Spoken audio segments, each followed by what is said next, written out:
বিসমিল্লাহির রহমানির রহিম। আসসালামু আলাইকুম। আমি রাবেয়া বলছি। আবারও নতুন আরেকটি ব্লগে আপনাদের সবাইকে স্বাগত জানাচ্ছি। দূরে ও কাছে যে যেখান থেকে আমার আজকের ভিডিও দেখছেন, আশা করি আল্লাহর অশেষ রহমতে সবাই খুব ভালো আছেন। আলহামদুলিল্লাহ, আমরাও ভালো আছি। আজকে সকালে ঘুম থেকে উঠছি, আর ঘুম থেকে ওঠার পরে আমি রাইয়ান রাইসাকে আজকে সকালে খিচুড়ি দিব, এই জন্য খিচুড়ির কাটাকুটা করে নিতেছি। আর আমি সকালে কখনোই ওদেরকে খাওয়ানোর আগে আমি নাস্তা করতে পারি না। সর্বপ্রথম ওদেরকে নাস্তা করাই, তারপরে আমি নাস্তা করি। এখন বাজে সকাল 7:20। তো ওরা ঘুমাইতেছে, তো ওদের খাবারটা বসিয়ে দিয়ে আমার খাবারটা আমি রেডি করব। আমার খাবারটা আমি রেডি করছি ঠিকই, কিন্তু আর খাবারটা খাইতে পারি নাই, এত পরিমাণে মাথা ব্যথা করতেছিল। আর আমার ইদানিং আজকে 2 মাস ধরে প্রচণ্ড মাথা ধরা থাকে। তো এই মাথা ধরার জন্য দেখা গেছে যে আমি ঠিকঠাক মতো কোনো কাজকর্ম করতে পারি না। তো মানে সহ্য করার মতো না যে এত পরিমাণে মাথা যন্ত্রণা করে। তো আমি নাস্তাটা রেডি করেই আর কি আমি ওদের পাশে একটু শুয়েছিলাম। তো শুয়ে থাকার পরে কিছুক্ষণ পরে ওরা আর কি উঠে গেছে। তারপরে ওদেরকে নাস্তা করাইছি। ওদেরকে নাস্তা করানোর পরে আমি আমার নাস্তাটা করছি। তারপরে নাস্তা করার পরে একটু ওষুধ খাইলাম। খাওয়ার পরে আমার ছেলেকে বলতেছি যে আমার মাথা ব্যথা করতেছে, তুমি আমাকে একটু ওষুধ লাগিয়ে দিবা। তারপরে আমার ছেলে তো বাচ্চা মানুষ, ওরা আর কীভাবে দিবে। তারপরে ও আসছে যে আমার মাথা ব্যথার ওষুধ কোথায়, তো দেখিয়ে দিলাম। তো দেখানোর পরে তো তো দিতে পারতেছিল না, তো আমি বলছি বাবা দাও, তুমি বোনকে রাখো, আমি দেই। তো ওর বোনকে রাখছে, বোনকে নিয়ে খেলাধুলা করতেছে আর চিল্লাপাল্লা করতেছে। আর ওদের আওয়াজটা মনে হইতেছে যে মাথাটার মধ্যে আরও বেশি লাগতেছে। তো এই তো তারপরে ওদেরকে নাস্তা করাইলাম। ওদের খিচুড়িটা আর কি ওদেরকে খাওয়াই দিছি। খাওয়ানোর পরে ওদেরকে নাস্তা করানোর 1-1.5 ঘন্টা পরে আমি মালটার জুস করে দিছি। আর ওদের জন্য আমি আলাদা করে স্টিলের বাটি, গ্লাস আর প্লেট নিছি, কারণ ওদের 2 ভাই বোনকে যদি আমি অন্য কোনো কিছুতে দেই তো ওরা এগুলো নিয়ে মারামারি করে ফালিয়ে দেয়। তো এটা ফালানোর পরে ফ্লোরে ফালানোর পরে হয়তো এটা ফাইটা যায়, নয়তো ভাঙা যায়। তো এই জন্য ওদের জন্য আলাদা স্টিলের বাটি, গ্লাস, প্লেট এসব নিছি।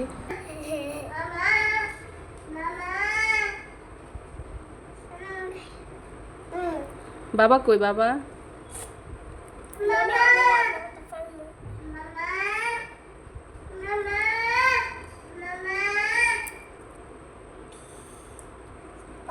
বাবা কোথায়?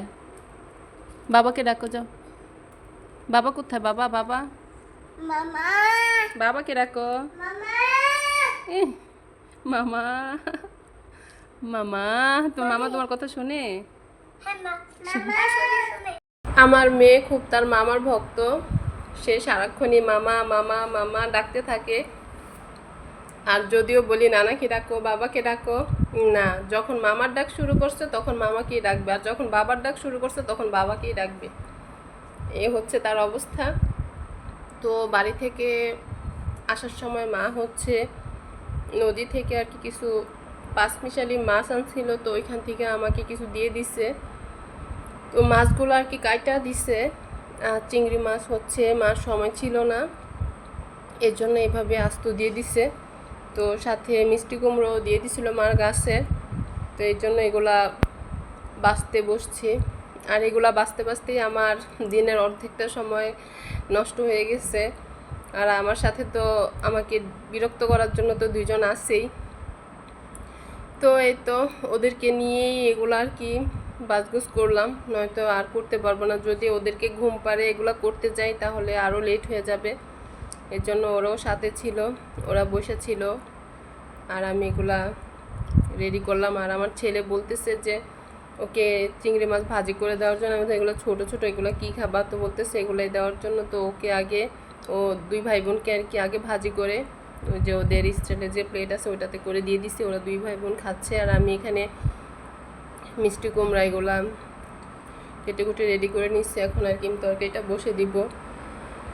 তো এই তো এখানে চিংড়ি মাছটা কষিয়ে নিতেছি। চিংড়ি মাছটা ভালো করে কষিয়ে নিব, আর কষানো হয়ে গেলে এর মধ্যে মিষ্টি কুমড়াটা দিয়ে দেব। আর মিষ্টি কুমড়া সবটা দেই নাই, অর্ধেকটা আর কি অর্ধেকটা নিছি, আর অর্ধেকটা আর কি রেখে দিছি যে রাইসের খিচুড়িতে দেওয়ার জন্য। এই তো চিংড়ি মাছটা কষানো হয়ে গেছে, এখন এর মধ্যে মিষ্টি কুমড়াটা দিয়ে দিব। মিষ্টি কুমড়াটা দিয়ে ভালো করে কষিয়ে যদি প্রয়োজন হয় তাহলে একটু পানি দিব, আর যদি না হয় দিব না। এটা হচ্ছে খুব কান্নাকাটি করতেছে, কারণ ওকে দুপুরে গোসল করানোর পরে বেশিক্ষণ রাখা যায় না, ও ঘুমানোর জন্য খুব কান্নাকাটি করে। তো আমি জাস্ট মিষ্টি কুমড়াটা কষিয়ে দিয়ে সামান্য পরিমাণে একটু পানি দিছি, দিয়ে আর কি চলে গেছি, যে চুলাটা একটু কমিয়ে দিয়ে চলে গেছি ওকে ঘুম পাড়ানোর জন্য। এই তো আজকে ভিডিও এই পর্যন্তই। সবাই ভালো থাকবেন, সুস্থ থাকবেন, সুন্দর থাকবেন, আর আমাদের জন্য দোয়া করবেন। আমরাও আপনাদের জন্য দোয়া করি। আল্লাহ হাফেজ, আসসালামু আলাইকুম।